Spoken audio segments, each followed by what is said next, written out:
Moreni. Driving left to the lane. Scoop shot no good. Rebound picked up by Swords and falling over into the purple paint. She hands it off. Smith across the timeline.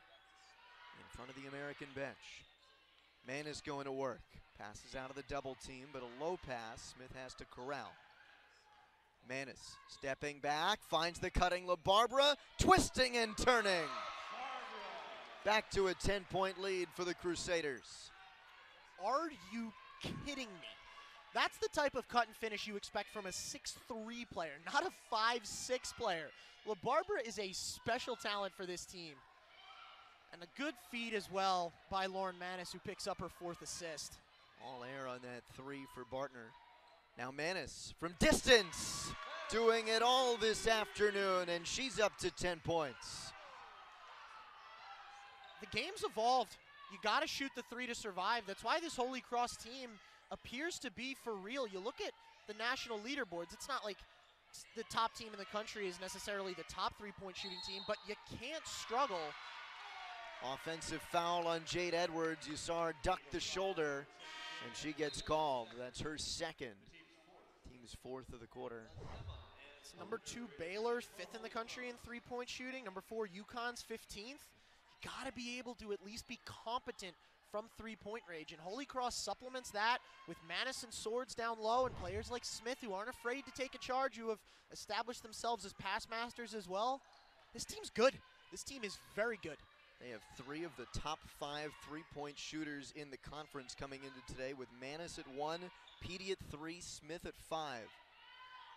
In the left corner, Petey hands it off. Manis, contested 3, buries it. 13 for Lauren Manis.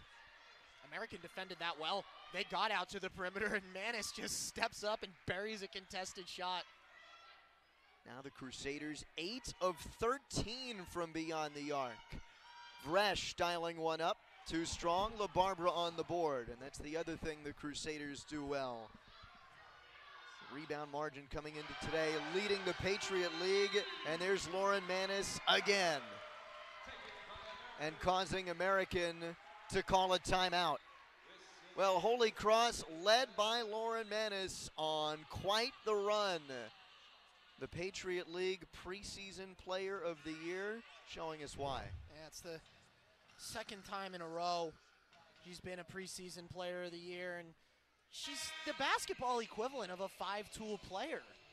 And right here, you can't stop this. They got out there. Edwards is in her face. She doesn't mind, just steps into it. She's 1 rebound away from a first-half double-double. She's got 4 assists. She's 80% from beyond the arc. This is the best player in the Patriot League, and to be honest, it's probably not close. And for Holy Cross, they needed Lauren Manis to be Lauren Manis again.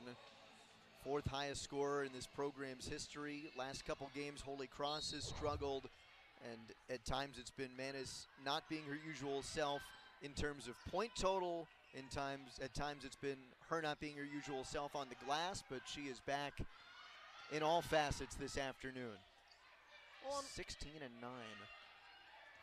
On one side of that coin, you wish that the Holy Cross supporting cast performed like this when Manis wasn't necessarily doing what she needed to do, but it also goes hand in hand. When Manis thrives, she commands so much attention that Avery LaBarbera is not seeing any double teams, and a lot of times she's wide open. So when Manis is playing her game, everyone else elevates to that, and I do think LaBarbera is the type of player who's capable of taking over games on her own. Just hasn't been in the last 2, and Holy Cross is going to take a couple conference losses. You'd rather it be in mid-January than early March. Avery LaBarbera committing her first foul, team's 4th. There's Moreni from the line hitting the 1st. Megan Sword stepped up in a big way on Wednesday, trying to help this team against Army. A double-double for her just wasn't enough. And 5 steals as well. Those morning games are always tough and always difficult to predict how they'll turn out. But they're so important for the sport, especially when a lot of children are on their winter break. They can come out and see a game at that time of day. It's a great experience for them and for the team. Half a second difference, shot clock and game clock, picked off by Moreni. Back the other way, here's Laura Graytalk on the run with the find and then the foul. Graytock dishing it across the paint for Caitlin Moreni. It's going to go on Sword, so number 2 for her. Concerning, yes, but at this point actionable, not really. Good bounce pass in the low post by Graytock, just connecting with Moreni on the block. Yeah, she missed one, but she's been very good from the charity stripe. And good again. American in the bonus.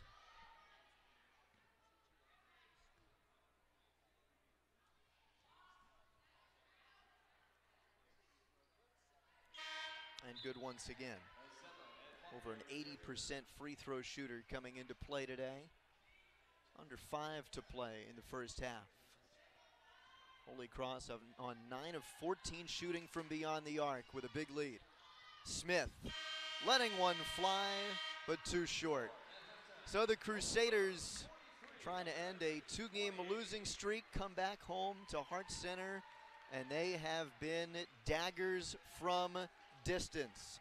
Lauren Manis, 16 points on 4 of 5 shooting from beyond the arc, plus 9 boards, and the Crusaders 9 of 14 from distance as we hit halftime.